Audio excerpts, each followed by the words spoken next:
Okay, so my Pathfinder is leaking significant amounts of oil. 2 days now it's leaked like a quart of oil. Sometimes it doesn't leak much, sometimes it does. And I believe the issue to be my valve cover gasket. So I'm going to start by getting to my valve cover gasket, which I have stored under the floorboard here.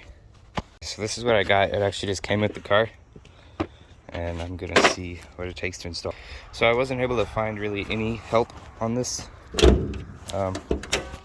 but I'm gonna make this video to hopefully shed some light on the subject as I fumble my way through it. Let's see what this looks like. All right, so it's rubber, and it's not just one, it seems to be both, which is super cool. So I could replace that one and that one. The problem is that one's the one that's leaking and you can't even see it. In order to do that, I'll have to take off the intake and everything here, because on the opposite side of the engine it looks exactly like this cover right here. So it's just right there underneath all of this. The EGR tube right here that goes to the exhaust, I think I'll have to take it off somehow, separate it from the intake so the intake can be completely removed. And of course any of this tubing and anything else that kind of gets in the way. I might even have to pull off this distributor. Doesn't look too bad. I'll see what I can do. I'm going to start a little fire first to warm up my hands as I go. What I'm going to start with is, because this is the main, most difficult part of this project, is getting this manifold out of the way so we can get to that valve cover. So I'm just going to start by removing the manifold. And we're going to get the Allen wrench to take out these bolts right here. They're just big Allen bolts. These are going into an aluminum block. So I'm going to heat the aluminum as much as possible and try to get some wax or some kind of lubricant on those so they start coming loose. I really doubt they'll be too tight, but they are in aluminum and they're most likely steel bolts, so they will have corroded. I think I'm going to pull these spark plug wires out of the way so I don't burn them. That would not be good. Now, it would be really nice to mark these, I think. Okay, the spark plug wires have been marked 1 through 6. Now, this car is kind of tall. It's hard to reach that, so I'm going to deflate my tire. I did finally get all of the bolts out. I was using this pipe for heat protection. I was able to put it over these little brackets and stuff and block the torch anytime I was torching the bolts. And I also soaked them with a birthday candle in wax and used my impact with one of these great big stars that fit in the bolt tightly. It did slightly mangle the bolts, but none of my Allen wrenches were strong enough. I had to use that star. It worked though. And after I got all of those out, you can see the manifold is loose. So next step is going to be taking off this intake part, and I want to separate the throttle body from the intake because the throttle body has coolant hoses and stuff going to it underneath. So that's what I'm going to start with next, taking off the throttle body. Get that. I also had to take off this, and I may have accidentally ruined one of my spark plug wires by burning it. So just go real slow and be careful. Try to protect everything from heat if you have to torch yours. Yep, next step's throttle body. I'll let you know once I got that off. To remove this pipe clamps on both sides. You don't have to take off these bolts to the MAP sensor. And then these hoses right here go to these right here. That's your case vents. Just undo these clips and pry them off with a screwdriver. This little clip right here is where your throttle goes, the throttle wire, and then this little thing right here is where your MAP sensor wire goes.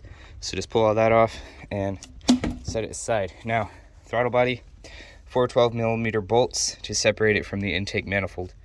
So, doing that currently. And I'm afraid there's going to be some more stuff I'll have to take off, like that vacuum line going to the brake booster and various other stuff. You're just going to have to label it and probably take video of it just exactly like I am. If you've never done this before, or if you need help remembering where stuff goes. Don't turn these screws. That'll get it out of calibration and your car won't run good. Just unplug these wires and then put them back in the same order. So with the throttle body disconnected, you'll see we've got the cables and then these two coolant lines down in there, one there and one right down there. Those are both connected to it in order to cool down the throttle body. Now you also have your TPS wires. I'm gonna go ahead and unplug those so I don't accidentally break them. And I might want to unhook the throttle cables. You got one for your cruise control and one for your pedal. I'm going to unhook those because they just slide in down there, and I don't want them to get in the way as I'm trying to remove this massive chunk of metal off the top of the engine. So right here you have your EGR. You see it's the rusty part. It's always going to be rusty because it gets really hot. That's due to this metal tube that goes straight down there to your exhaust manifold. It just lets a little bit of exhaust into your intake manifold to improve efficiency. Now, in order to detach it, it looks like there are two bolts, most likely one there, right there where my fingers, and it goes all the way through to that nut, and maybe one on the other underside there. I think I see one straight in there. It looks pretty much impossible to remove. I'm not sure that this also wouldn't be impossible to remove, this big tube. I'm gonna try that because it's a lot closer. I'm gonna heat it and wax it and just see what I can do. With any luck, that will come out. I don't know what this is doing. That may just be a vacuum line. I'm not sure. Whatever it is, I'm going to figure it out and unhook it if necessary. So after using this big wrench and wax and heat to remove that big nut off of the EGR tube, I was unable to. So I'm going to try to remove those two what look to be 12mm bolts right there and on the opposite side of that manifold thing. We'll see what I can do. It looks very difficult. The other one is like buried in there. So removing these two bolts out of this little EGR manifold was definitely a challenge. And there's this little U bracket that goes in between them underneath the intake manifold. I'm going to try my best not to lose that, but I can't take it out until I have all this off. And that's what these thread through the EGR manifold, through the intake manifold, into that U-bolt thing. And then, as you can see, it is much more free now. I'm going to start unhooking hoses. This hose goes to your brake booster, just unhook it from there. This hose just loops around. This one does the same. I believe there might be some stuff in the back. I'm not really sure yet. And there's also these, I think there's coolant hose going into the intake manifold right there. I'm not really sure. Dropped a tool. But yeah, just keep unhooking hoses and try to find what things are. It looks like there's some little hoses back here. Obviously, the whole time the engine is running, this is under vacuum. So all of the vacuum operated components in your car, which is everything from your brakes to your timing advance to your AC components in the cab, all runs on vacuum. So it's got a lot of stuff attached to this manifold. This big wiring harness right here that runs your fuel injector connectors and goes to each of your fuel injectors has these 4 connections with grounds and just mounts for your spark plug wires. Unbolt those and just put the bolts back in the manifold so you don't lose them. And that separates this side of it. As you can see when I'm shaking it, we have this crankcase vent hose right here attached to the manifold on the back side. For some reason, Nissan, I hate you. Now we're gonna take off this connection right here from the little manifold, or the valve cover right there. So at this point, with that hose right there unhooked and the spark plug wires all completely removed from the manifold where they engage with these pins, I have one more in the back to remove, which is that one nightmare spark plug that Nissan gives you tools to remove. And I'm gonna try to pull it out real quick, and then that should let the back of the manifold lift up and hopefully separate. So I got that spark plug removed. Now if I move this around, you can see that there is another hose right back here. That little elbow right there my fingers are on, that is attached to the manifold. And it looks like it's attached down there to the intake plenum. I can't really tell what that's doing, but I think it needs detached. That might be some sort of like air injection for the exhaust. whatever the case, you'll have to get needle nose down in there onto that little pipe clamp and then rip it off. I'm gonna try to do that. So I was wrong about what that pipe is, and I really wish I was right, because that is a coolant hose. That goes into these pipes right here, which go to your heater core. So that's gonna leak coolant whenever you unplug it. And by the way, you do not want to unplug it from down there, like I said. If you can peek around this trash, you see right there, that's where the steel hose is bolted onto the manifold. And you have to unplug it right there, which I'm gonna try to do. And being a coolant hose, it's not gonna be easy, and it's gonna leak water. So that is really not fun.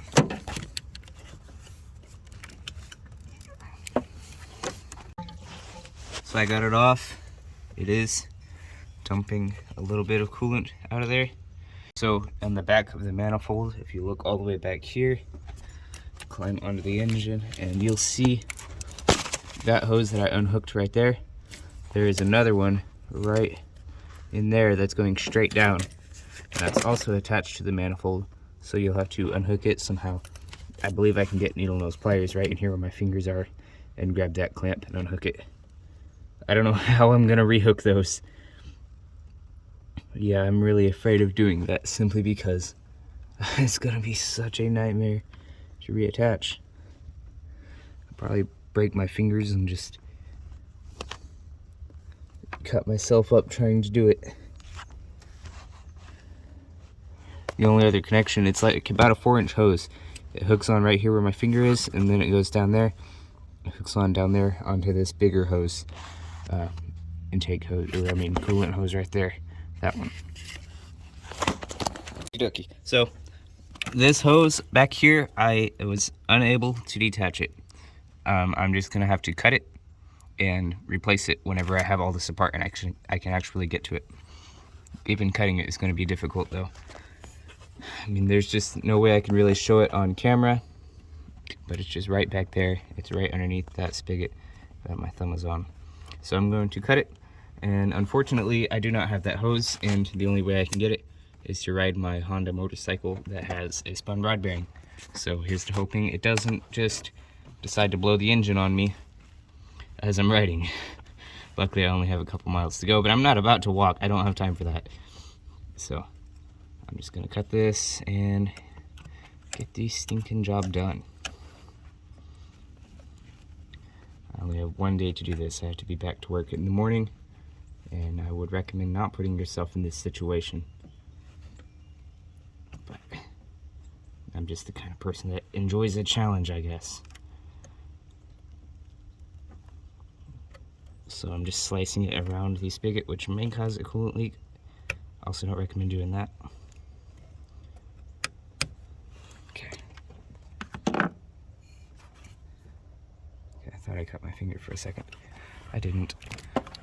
Alright, it's off. Now, this should lift. It does not. What is wrong with you? Alright, give me a minute. There's another thing I just figured out that was so obvious, I can't believe I missed it. This goes to this regulator, which is bolted onto the intake manifold. Take those bolts off and separate that. The Honda survived, and I got a new section of pipe. It cost me $1. So I'm going to try to put this back on and continue on, because I am running out of time. It is already 1:10, 1:18. So I haven't even got the stupid valve cover off yet. This is going to take forever. Okie dokie. I finally got the stupid valve cover off.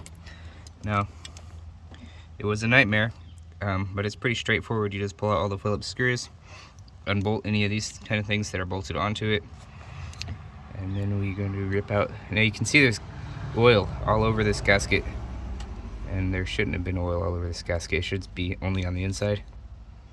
So this thing is definitely bad. Oh my, it's hard as plastic. It's supposed to be rubber. That's hard as plastic. So, yep, that's what's going on. I'm gonna pull that puppy out of there and put a new one in, and then spend the rest of the day putting it back together and hope I can get it together in time for work tomorrow. Okay, so after literally chiseling the old gasket out with a screwdriver, I've got the new one fitted in. And it's got these little tabs all over it. Just straighten them out, put the gasket in it and pinch it around it to hold it in place. It makes it much easier to install, and that's how it's meant to be done. Now make sure, obviously there's no contaminants in here, no grass or anything, any kind of particles in that. And then over here you can see there's some crumbs on this rocker. Just try to get anything like that off, because as much as your oil filter is supposed to catch that, it sometimes won't, especially since it's already on the moving parts. So we'll go ahead and take that off. Now if you don't know what's going on here, your cam is right underneath this cover. It pushes on these tappets right underneath here, which pushes on these rockers. These rockers pivot around this shaft.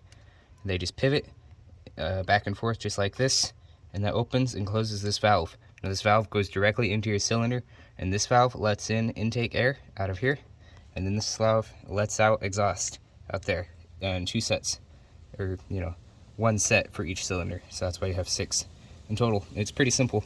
And then these big Allen bolts right here, those are your head bolts. And if you have a head gasket failure, you would keep going. You'd take off this plenum, pull out those bolts, and pull this entire head off to get to it. So one of these little Phillips screws here is stripped. So one of these little Phillips screws here that hold down the valve cover stripped out, and I tried to use a larger hammer or a larger Phillips bit in the impact, and it also stripped out. I hammered it in and everything. Nothing I could do, so I notched it, and I'm using a flathead now. I'm gonna try that. Now I obviously wasn't driving these with the impact. I was trying my best just to use a Phillips screwdriver to keep the torque to an appropriate level, but I was unable to, and I'm trying alternate option. I know this video has been a bit shaky and rushed feeling, but it's because I'm in a rush. I had 1 day to do this entire job, and I'm not done with it yet. It's already 3 o'clock. So I just want to explain. The reason I had so much trouble getting this intake manifold off is because this whole spaghetti attaches to the bottom of it, and every one of these hoses has a connection to the engine, or a different part of the engine. And also, turns out, when I said in the beginning you did not have to take off this throttle body, because it's just attached. These 2 hoses that I pointed out attached to the throttle, or attached to the intake manifold, so don't bother with that. One thing I always like to do on these older cars, none of them tend to idle perfect, so I always like to take off the idle air control valve and just make sure it's okay. This one's kind of weird because it's got 2 connections, like 1 little solenoid there and 1 bigger solenoid here. I don't know how it works, and it's also strange that it just runs off of intake air hose that just lets air into the manifold. An interesting design for sure. I'm curious to see how that works exactly. But aside from that, I think it is ready to button up. I'm going to put all these little bolts back in, bolt this spaghetti back onto there, and put it back together. Now you can see all this grime in here, this carbon from anything that's been sucked into your engine over the years. And also, as your engine is idling, a lot of times it spits up a bit of fuel back up into here, and that's what causes backfires when your engine isn't running correctly. But also that fuel tends to stick to the inside of your intake manifold and make it all nasty. So that's why it's always a good idea to clean that if you can, if you have time. I don't have time. What you can usually do to clean it is just take like a brake cleaner and just spray down in there and let it all run down, and then let it dry out for an hour before you start up the engine. And then you don't want to spray it in as the engine is running, and you don't want to let it, like, a ton of it build up in there, because then that stuff burns wrong and it detonates. It'll burn just like your gasoline, except tear up your engine. So don't do that. But you can always spray that out with brake cleaner, and it tends to help. It also builds up in the idle air control valve in some cars and causes it to start to stick and not idle well. With all that said, just going to put it back together. I'm going to put some silicone on that. I do not have a new gasket because this was kind of rushed, so I'm just going to clean up the old one and put silicone on that.